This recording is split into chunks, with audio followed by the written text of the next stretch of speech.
Real fact WWE. Subscribe if you like.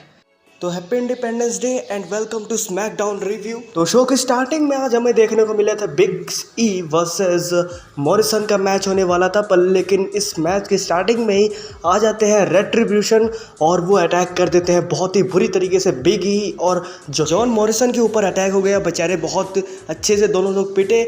और उसके बाद बैक स्टेज पता चलता है कि मतलब बैक स्टेज पे ये सब बैठे हुए थे, बहुत से सुपरस्टार से नाकामुरा, सिजारो और शेमस भी बाद में आते हैं, मतलब बिगी और लूचा हाउस पार्टी वाले सब बैठे थे।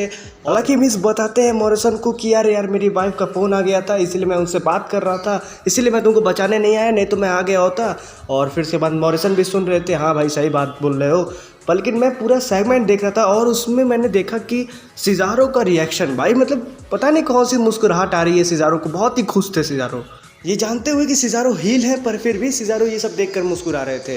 पर लेकिन वहाँ पर से मतलब बैकस्टेज से हमें पता चला कि बिग ई और शेमस में कुछ खटपट है। शॉर्टी जी वर्सेस शेमस का मैच देखने को मिलता है और इस मैच में ज़्यादा कुछ था नहीं, शेमस इस मैच को जीत जाते हैं और जीतने भी चाहिए, शेमस भाई शेमस है यार। उसके बाद हमें एजे स्टाइल्स देखने को मिलते हैं, इंटरकॉन्टिनेंटल चैंपियन होते हैं और वो बोर्ड वोर्ड लेकर आते हैं। मुझे लगता है कि मैथ वैथ पढ़ाएंगे, क्योंकि आजकल बहुत ही परेशानी हुई है ना देश दुनिया में।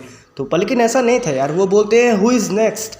तो फिर उसके बाद मुझे लगता है रोमन रेंस आएंगे और वो बोलेंगे आई एम नेक्स्ट, पर लेकिन रोमन रेंस नहीं आए यार, मतलब बहुत ही बेस कर रहा हूँ रोमन रेंस को आजकल।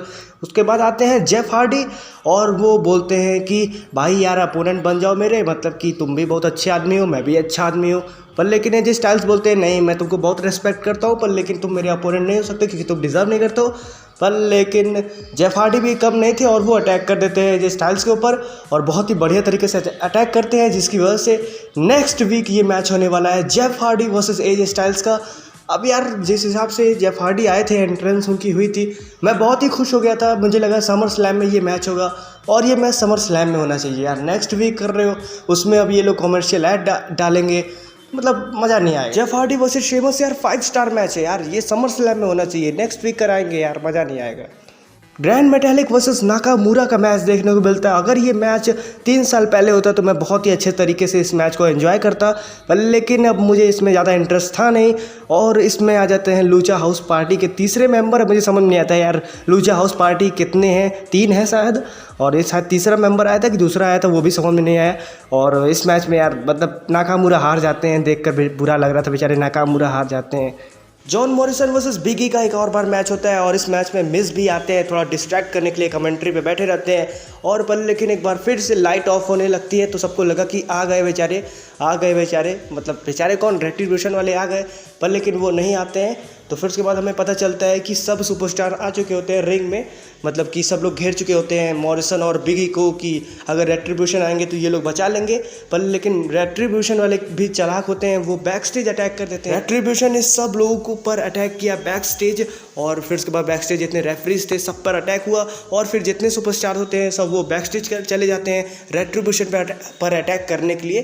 पर लेकिन रेट्रिब्यूशन दिखते नहीं है क्या होता है, और उसके बाद मैच चलता रहता है और एंड में बिगी सबमिशन लगाकर मैच जीत जाते हैं। उसके बाद बिगी सेलिब्रेट कर रहे होते हैं, तब तक आ जाते हैं शेमस और वो ब्रो किक लगा देते हैं मतलब बिगी को, और बिगी धाराशायी हो जाते हैं। तब तक वहाँ पर आ जाते हैं ब्रॉन स्ट्रोमैन, और ब्रॉन स्ट्रोमैन को देखते ही शेमस वहाँ से 9-2-11 हो जाते हैं, क्योंकि उनको पता है कि ब्रॉन स्ट्रोमैन से अगर वो पंगा लेंगे तो ब्रॉन स्ट्रोमैन इतनी मार मारेंगे।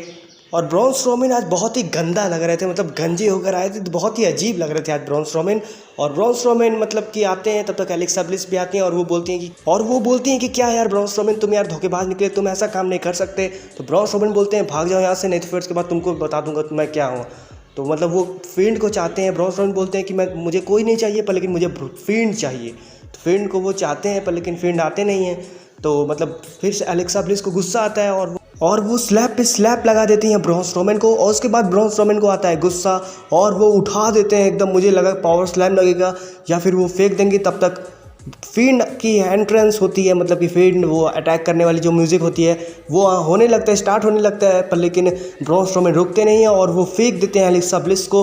तब तक अंधेरा हो जाता है और फील्ड आ जाते हैं रिंग में, पर लेकिन ब्रॉन स्ट्रोमन गायब हो जाते हैं, मतलब ब्रॉन स्ट्रोमन कहीं दिखते नहीं हैं। और ब्रॉन स्ट्रोमन एक कैमरा खोलकर हंसने लगते हैं, उसके बाद फील्ड भी हंसने लगते हैं, फिर दोनों हंसने लगते हैं और वहीं पर शो खत्म हो जाता है। तो शो की बात करें, आज शो स्टार्टिंग में मुझे हाइप कर दिया था और मुझे लगा था कि देखना चाहिए शो। मैं तो देखने वाला नहीं था, पर लेकिन मैं देखने वाला था क्योंकि रेट्रीब्यूशन आ गए थे। तो रेट्रीब्यूशन की वजह से शो में स्टार्टिंग में मज़ा आ गया, उसके बाद भी मतलब ठीक ठाक मुझे ऐसा लग रहा था, पर लेकिन एंडिंग भी अच्छी कर दी स्मैकडाउन ने। तो मेरी तरफ से स्मैकडाउन आज ओके है। आपकी तरफ से क्या है प्लीज़ हमें कमेंट में ज़रूर बताइए। जितना एक्साइटेड मैं Randy Orton versus Drew McIntyre के लिए हूँ, उतना ही एक्साइटेड मैं फील्ड वर्सेस ब्रॉन स्ट्रोमन के लिए भी हूँ, क्योंकि ब्रॉन स्ट्रोमन का अंदाज बहुत ही खतरनाक है। हो सकता है कि फील्ड हार भी जाए समर स्लैम में। आपको क्या लगता है प्लीज़ हमें कमेंट में जरूर बताइए। साथ साथ वीडियो को लाइक करिए, चैनल सब्सक्राइब करिए और बगल में बेल आइकन को जरूर प्रेस करिए। धन्यवाद।